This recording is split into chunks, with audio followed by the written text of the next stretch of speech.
할렐루야.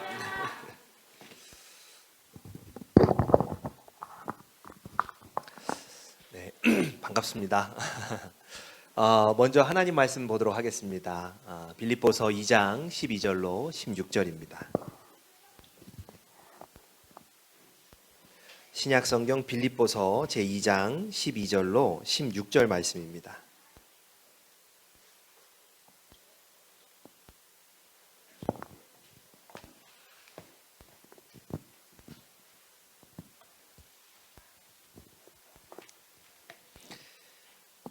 우리 찾으셨으면 한 절씩 교독하도록 하겠습니다.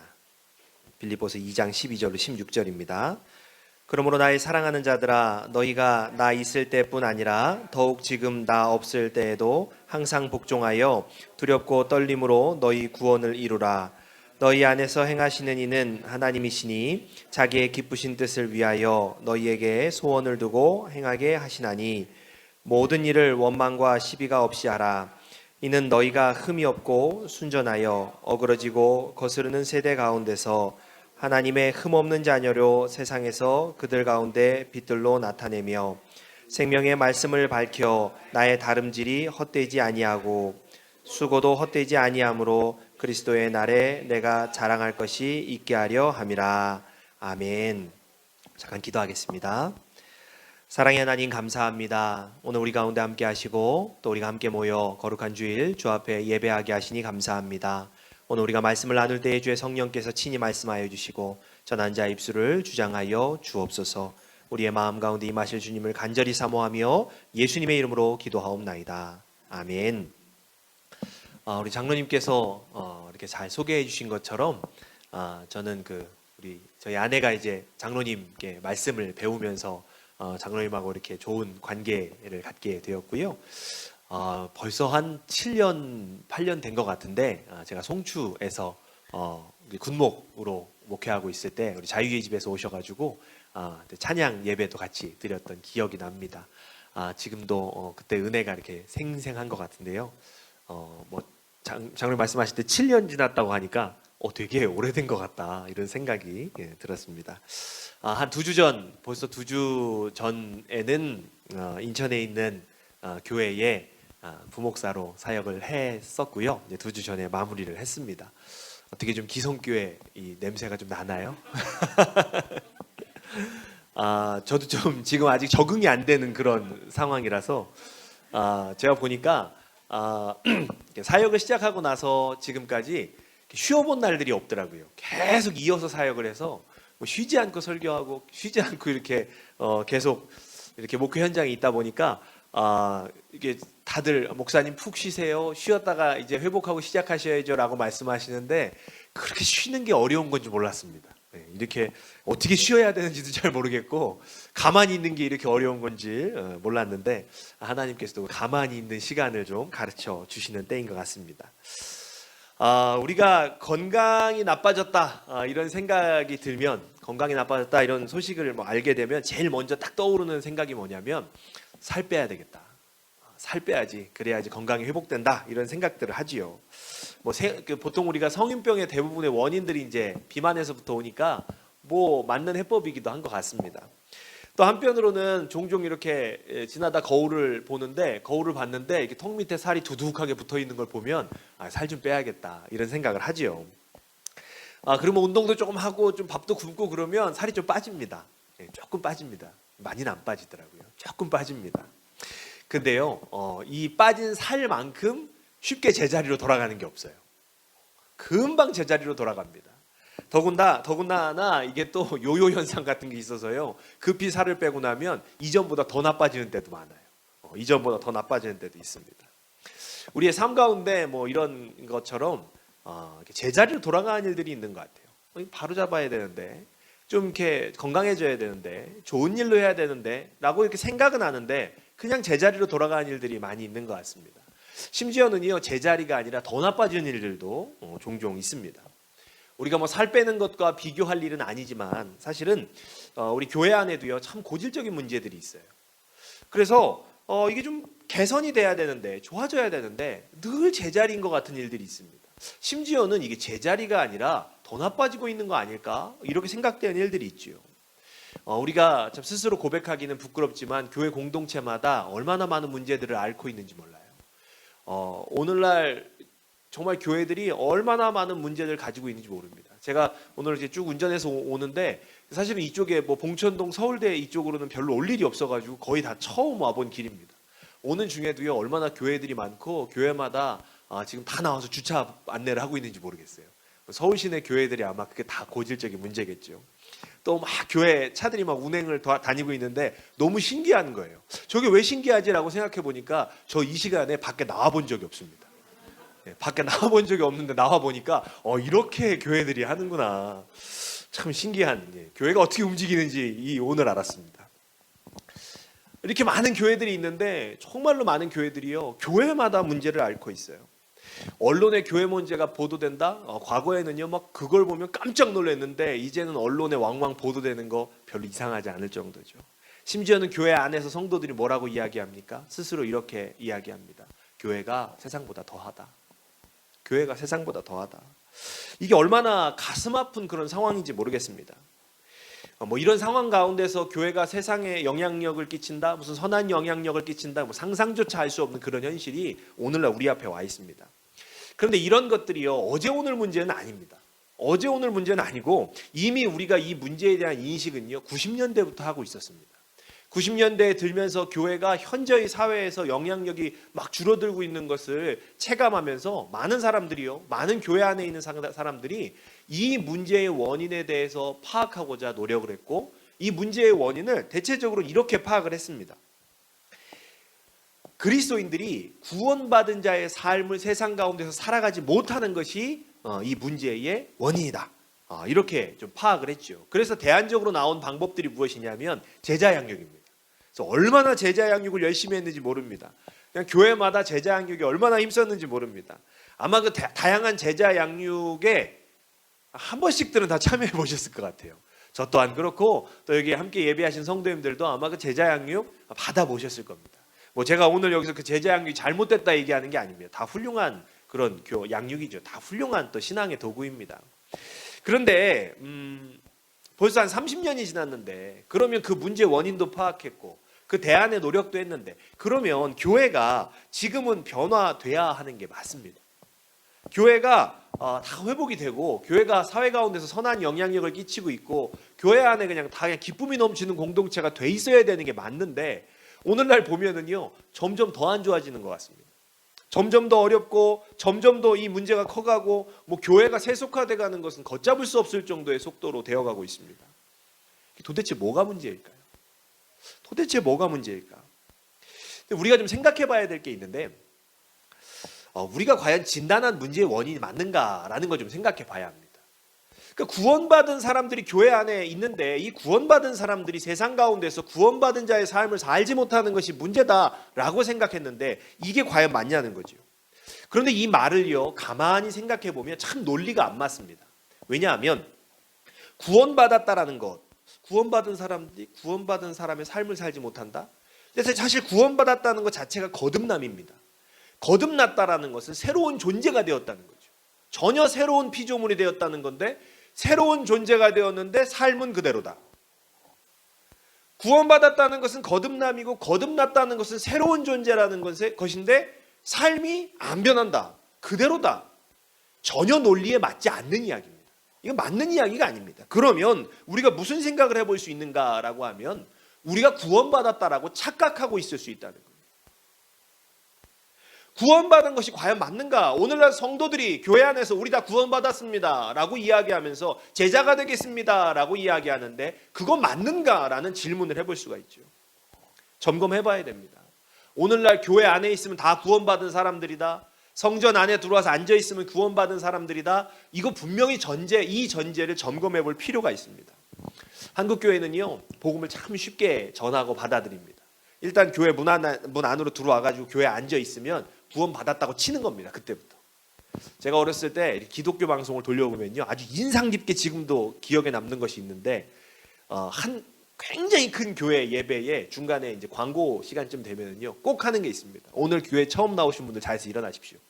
그럼 막 일어나세요. 그러면은 카메라가 그 당시에도 얼마나 잘 돼 있는지 쫙쫙 비춥니다. 그럼 이제 새로 나온 사람 일어나면 따라하라고 지금부터. 나는 죄인입니다.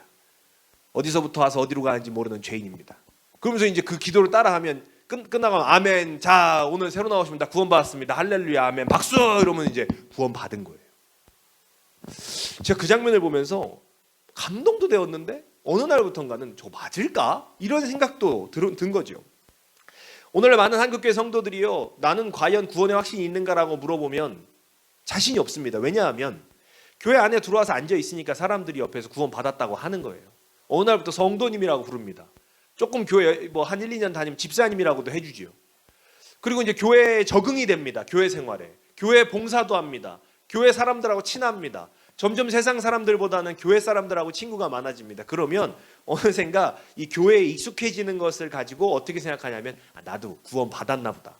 그리고 교적부에 이름도 있다고 하니까 저게 생명책인가 보다 하고서는 이제 구원 받았다라고 생각을 하죠. 또 옆에서 막 은혜로운 얘기 많이 해주고 옆에서 막 크게 아멘 아멘도 같이 하면은요, 가만히 보면 나도 은혜를 받은 것 같은 생각이 들어가지고 구원 받은 것 같아요. 심지어 요즘은 어떤 집들도 많냐면 3대, 4대 이렇게 예수 믿는 집들도 사실 쉽게 볼 수 있습니다. 요즘 3, 4대 정도는 쉽게 보지요. 저도 이전에 사역하던 교회 사무를 이렇게 보시는 집사님이 강화도 출신이신데 집사님은 몇 대예요? 그랬더니 우리 집은 7대째 믿어요. 강화도에서 할아버지가 갓 쓰고 예수 믿은 집이에요. 이런 집들이 막 있으니까 이런 가정들은 어떤 가정들이냐면 그냥 혈통으로 예수 믿은 줄 아는 집들입니다. 그냥 나면서부터 종교의 자유가 없고 그냥 무조건 예수 믿고 다 구원 받은 줄 아는 그런 가정들 많죠. 근데 우리가 가만히 생각하면 이게 맞냐는 거예요. 이게 과연 정말 구원 받은 게 맞는가? 우리 이거 분명히 확인해 볼 필요가 있는 겁니다. 우리가 오늘날 교회 안에 여러 가지 문제들을 앓고 있는 이 현상의 중심에 무엇이 있냐면 우리가 구원받은 줄 착각하며 사는, 그냥 구원받은 줄 착각하며 사는 수많은 성도들, 이 말도 참 논리가 안 맞아요. 수많은 교회 안에 있는 사람들이 너무나 많다는 것.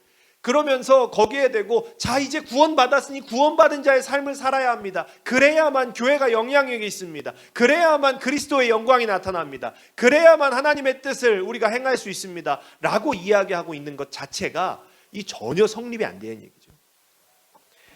좀 직접적으로 이야기하면 구원받았는지도 모르는데 지금 구원을 받았는지 안 받았는지도 모르는 사람들이 어떻게 구원받은 자의 삶을 살 수 있겠냐는 거예요. 거듭나지 않았는데 거듭나는 자의 삶을 살 수 있다는 것, 이건 말도 안 되는 얘기입니다. 그러니 거듭나지 않은 사람들이 거듭난 삶을 살려고 하다 보면 흉내밖에 못 내는 겁니다. 흉내밖에. 흉내 낸다는 것은요, 근본적인 변화가 없습니다. 흉내 낸다는 것은요, 오래 가지 못합니다. 제가 한 번은 청소년들을 데리고 중국에 이렇게 비전 트립을 갔는데 가이드가요, 짝퉁 시장을 데려가는 거예요. 그러니까 5만 가지 가짜들이 다 있습니다. 전자제품부터 옷, 가방까지 다 있더라고요. 쭉 돌고 내려왔는데 남자아이들이요, 롤렉스를 하나씩 차고 온 거예요. 롤렉스. 그냥 봐도 조악스러운 롤렉스를 하나씩 차고 왔습니다. 야, 니네 그거 뭐하러 샀니? 아니래요. 좋대요. 그러더니 언제 부서졌냐면요, 버스에서 고쳐 앉으려고 이렇게 앉았는데 시계줄이 팍 터져버리는 거예요. 짝퉁도 좀 급이 있는데 너무 밑에 거 산 거죠.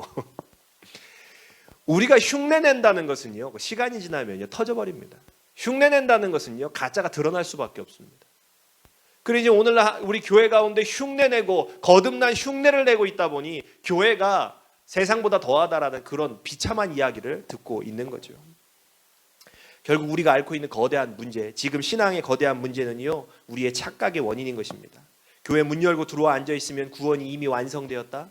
전혀 그렇지 않습니다. 교회 문 열고 들어와서 성전에 앉아 있으면 이미 나는 구원받은 사람이다, 완성된 구원이다? 전혀 그렇지 않습니다. 오늘 사도 바울이요, 전혀 다른 이야기를 합니다. 오늘 사도 바울은 빌립보서 2장 12절에서 뭐라고 기록하냐면 두렵고 떨림으로 너희 구원을 이루라. 두렵고 떨림으로 너희의 구원을 이루라. 세 번역으로 보면 이렇게 기록합니다. 두렵고 떨리는 마음으로 자기의 구원을 이루어 나가십시오. 두렵고 떨리는 마음으로 자기의 구원을 이루어 나가십시오. 완성된 것이 아닙니다. 이루어 나가야 하는 것입니다. 쉬운 성경이나 공동 번역을 보면요, 여기 힘쓰며가 더 포함됩니다. 힘쓰며 구원을 이루어 나가야 하는 것, 이것이 오늘 사도 바울의 권면입니다. 우리는 그냥 교회 문 안에만 들어오면 다 구원받은 줄 알고 그러고 살아왔는데, 성전 안에만 들어와서 앉아있으면 다 구원받은 사람인 줄 알고 살아왔는데, 사도 바울은요 목숨 걸고 신앙생활하는 초대교회 성도들에게도 뭐라고 이야기하냐면 구원을 이루어 나가라는 거예요. 힘써서 구원을 이루어 나가라는 거예요. 그럼 우리에게는요 뭐 이거 더 이상 얘기할 것도 없는 거죠. 빌립보서는 여타의 서신에 비해서 굉장히 그 표현이 긍정적이고, 그리고 문체도 굉장히 우호적입니다. 다시 이야기하면 빌립보 교인들 괜찮은 성도들이었다는 거예요. 그리고 현재 상황을 보면 사도 바울이 빌립보에서 떠나서 빌립보 교인들만 남겨져 있는 상황인데, 그 성도들에게 뭐라고 이야기하냐면 나와 같이 있을 때처럼 내가 없을지라도 순종하며 힘써서 구원을 이루어 나가라는 거예요. 우리가 좀 상상력을 동원해 보면 아마 이 괜찮은 빌립보 성도들은 이 사도 바울과 함께 신앙생활하면서 열심히 순종하고 그 가운데서 그런 확신이 있었을 것 같아요. 우리가 어느 정도 완성되었다. 우리가 어느 정도 이제 완성되지 않았을까? 이런 이제 확신을 좀 가지고 있었을 것 같은데, 그런 확신 가운데 오늘 사도 바울 분명히 다시 한번 이야기하는 거예요. 완성되지 않았다는 거예요. 구원을 이루어 나가야 한다는 것입니다. 오늘 우리에게도 동일하게 주시는 메시지인 줄로 믿습니다. 교회 안에 있다고 해서 우리가 또 이전에 정말 열심히 예수 믿었다고 해서, 내가 이전에 정말로 뜨거운 체험이 있다고 해서 다 완성된 거 아닙니다. 완성된 것처럼 생각해서는 안 됩니다. 우리의 구원은 언제나 두렵고 떨리는 마음으로 힘써 이루어 나가야 하는 것입니다. 완성은 언제 되냐면 우리가 하나님 앞에 설 때 그때 완성되는 겁니다. 그렇다면 우리가 무엇에 힘을 써야 할까요? 힘 써야 되는데 무엇에 힘을 써야 될까? 오늘 이 말씀을 보면 두렵고 떨리는 마음으로라는 부분이 있습니다. 근데 우리가 이것을 좀 오해하면 안 되는 것이, 이 두렵고 떨린다라는 그 마음이 내가 구원 못 받았을까 봐, 어떤 구원에서부터 탈락할까 봐 그 걱정과 근심과 조바심은 아니라는 거예요. 그런 마음이 아니라 무엇에 대하여 두렵고 떨리는 마음을 가져야 하는가 보면, 본문을 가만히 살펴보면 순종에 대한 것입니다. 순종. 우리가 순종하지 못할까 두렵고 떨리는 마음을 가져야 한다는 거예요. 그럼 이제 우리가 알아야 될 것이 무엇이냐면 무엇에 대한 순종이냐는 거예요. 무엇에 대한 순종. 본문 16절을 보면 생명의 말씀을 밝혀라고 기록을 합니다. 생명의 말씀을 밝혀. 근데 이 밝혀라는 부분을 이 헬라어로 찾아보면 이 붙잡다라는 의미가 더 옳습니다. 그래서 새 번역에서는 생명의 말씀을 굳게 붙잡으라, 이렇게 번역을 합니다. 다시 이야기하면 생명의 말씀을 굳게 붙잡고 두렵고 떨리는 마음으로 구원을 이루어 나가라는 거예요. 우리가 순종해야 되는 것은 생명의 말씀입니다. 생명의 말씀을 굳게 붙잡고 이 말씀에 혹시 순종하지 못할까, 혹시 벗어나지는 않을까 두렵고 떨리는 마음으로 구원을 이루어 나가야 한다는 거죠. 내가 어떻게 하면 그리스도인으로 잘 살까? 나의 어떤 삶이 그리스도인의 삶일까? 이런 고민이 우리는 사실 좀 훌륭해 보입니다. 좋아 보이죠. 그런데 오늘 말씀은 그것도 아니라고 이야기하는 거예요. 내가 어떻게 하면 그리스도인으로 잘 살지? 내가 어떻게 하는 게 좋은 신앙인의 삶이지? 그것도 아니고, 내 생각, 내 신념, 일반적인 통념에서의 좋은 그리스도인의 삶을 사는 것, 그게 아니라 생명의 말씀을 붙잡고 살라는 거예요. 이렇게 하면 좋은 그리스도인이지, 이렇게 하면 좋은 신앙인이지. 이거 우리가 생각한 통념들이 다 있습니다. 교회 안에서 보면 참 신앙 좋다 이렇게 보는 그 통념이 있는데 그거 아니라는 거예요. 그걸 굳게 붙잡으라는 게 아니라 생명의 말씀을 굳게 붙잡으라는 겁니다. 두렵고 떨리는 것, 내가 예수 믿고도 생명의 말씀과 전혀 관계없는 삶을 살까 봐 두렵고 떨리는 마음을 가지고 구원을 이루어 나가라는 거죠. 그럼 우리가 생각해 볼 게 있죠. 생명의 말씀이 무엇일까? 그것도 거꾸로 생각해 볼 게 있습니다. 그럼 생명의 말씀 아닌 말씀도 있을까? 우리가 사실 쉽게는 인정이 안 되죠. 어떻게 하나님 말씀 중에 생명의 말씀이 아닌 말씀이 있을 수가 있겠습니까? 어떻게 하나님 말씀 가운데 생명의 말씀이 아닌 말씀이 있을 수 있을까? 이거 좀 쉽게는 인정 안 되지만 우리 가만히 좀 묵상해 보시고 생각해 보시면 이거 이해가 됩니다. 우리가 사실은 직간접적으로요, 생명의 말씀 아닌 거, 뭐 좀 우리가 직접 얘기하면 정말로 사실은 죽이는 말씀을요 다 경험해 보셨을 거예요. 말씀을 가지고 사람을 정죄하고 판단합니다. 이게 이미 생명의 말씀이 아닌 거예요. 같은 말씀입니다. 말씀을 가지고요 사람들을 정죄하고 판단하면 이 얼마나 무서운 칼이 돼서 그 말씀이 사람들을 겨누고 찌르는지 몰라요. 또 간접적으로는 어떻습니까? 우리가 말씀을 취사 선택하기 시작하면은요 우리가 그냥 내가 좋아하는 말씀 붙잡느라고 정말 오늘 나의 삶에 하나님 주시는 말씀 다 놓쳐버려요. 그러니까 하나님 앞에 복받는 말씀 붙잡느라고 내 삶에 지금 회개가 필요한데 회개의 말씀 다 놓치고 흘러갑니다. 영적으로 다 죽어가는 거죠. 우리의 삶 가운데 막 공의 이런 거 붙잡다가요 사랑의 말씀 다 흘러가고 없어집니다. 우리가 다 놓쳐버리죠. 영적으로 다 우리가 이게 죽어가는 것과 같은 겁니다. 생명의 말씀이 어떤 말씀일까? 신약 성경을 보면요 생명의 말씀이라는 표현이 3번 등장합니다. 한 번은 오늘 본문이고 2번은 사도행전과 요한 1서에 등장을 합니다. 사도행전에서 생명의 말씀은 예수는 그리스도이시다라는 복음을 이야기하는 것이고 요한 1서에서 생명의 말씀은 예수 그리스도 그분 자체를 이야기합니다. 다시 이야기하면 우리가 생명의 말씀을 굳게 붙잡는다는 것은 무엇입니까? 예수 그리스도를 굳게 붙잡는다는 것입니다. 자, 이것을 좀 더 우리가 생각해 보면 내가 선택하거나 내가 생각하거나 어떤 세상적인 통념 가운데 있는 세상에서 저거 신앙 좋은 거야 라고 이야기하는 것을 붙잡는 것이 아니라 오늘 살아 역사하시는 예수님을 붙잡는 것입니다. 오늘 살아 역사하시는 예수님을 붙잡는다는 것은 구체적으로 무슨 얘기입니까? 오늘 살아서 내게 말씀하시는 그 주님의 말씀을 붙잡고 그 말씀에 순종하는 삶을 사는 것, 그것이 핵심이라는 거죠. 그것이 우리의 신앙의 구원을 이루어가는 방법이라는 것입니다. 우리는 주님 앞에 설 때 신앙이 완성됩니다. 우리의 신앙은 주님 앞에 설 때 구원이 완성됩니다. 그런데 오늘날 우리가 이미 성전 안에 들어와서 다 구원이 완성된 것처럼, 그래서 지금 우리의 신앙의 어떤 노력은 이 보너스를 쌓는 것처럼, 상급을 쌓는 것처럼 생각하고 있으니 이 지금 완전히 불일치들이 생기는 거죠. 제가 아주 어렸을 때 저희 할머니를 따라서 부흥회 갔을 때 들었던 말씀이 있어요. 목사님 막 부쩍부쩍 뭐 대단하게 하세요. 그것도 순복음교회였기 때문에 대단하게 막 설교를 하시다가 뭐라 그러냐면, 전국 갔을 때 뭐 쓰고 갈 거예요? 뭐 쓰고 갈 거예요? 무슨 얘기인가? 뭐 어리니까 잘 모르잖아요. 뭐 쓰고 갈 거예요? 면류관 써야 돼, 안 써야 돼요? 나 아멘이죠. 열심히 신앙생활 안 하면 면류관 안 쓰고 뭐 쓴다고 그랬는지 생생합니다. 개털 모자 쓴다고. 그래서 무슨 소리야 그랬는데 나중에 보니까 면류관 쓸 건지 개털로 만든 모자를 쓸 건지 잘 생각하라는 거예요. 오늘날 우리의 신앙생활 가운데 그런 편견이 있습니다. 이미 다 구원은 완성됐고 우리 안에 지금 내가 열심히 신앙생활하고 내가 순종하고 말씀 따라 사는 거는 이 모자 바꿔 쓰는 겁니다. 개털에서 밍크에서 면류관으로 이거 바꿔 쓰는 거죠. 그러면 어떤 문제가 생기냐면 간절함이 없습니다. 뭐 개털이든 밍크든 쓰면 쓴 거니까 간절함이 없고요. 선택이 되는 거예요. 신앙생활이. 그때부터 우리가 하나님 말씀에 순종하는 게 선택이 됩니다. 해도 되고 안 해도 되는 겁니다. 이거 보너스인데요. 오늘 성경은 그렇게 얘기하지 않아요. 오늘 성경은 우리는 구원이 완성된 것이 아니라 이루어 가야 하는 것입니다. 심지어 힘쓰며 이루어 가야 하는 것입니다. 오늘 이 간절함과 정말 이 결단이 없을 때 교회는 막 흔들리고 무너지는 거죠.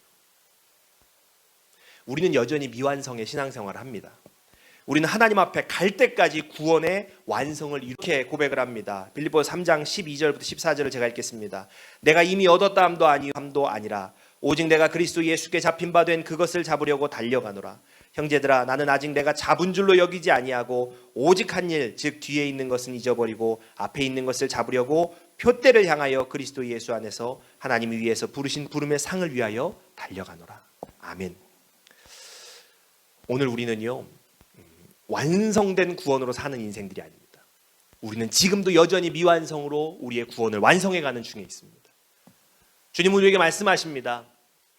오늘 힘써 구원을 이루어가라. 생명의 말씀을 붙잡고 오늘 내게 말씀하신 하나님, 내가 생각하는 거 아니고 내 신념 아니고 사람들이 보는 좋은 신앙 아니고 오늘 주님께서 내게 이렇게 살아야 돼. 오늘 주님께서 내게 이 말씀이 내게 주시는 말씀이야.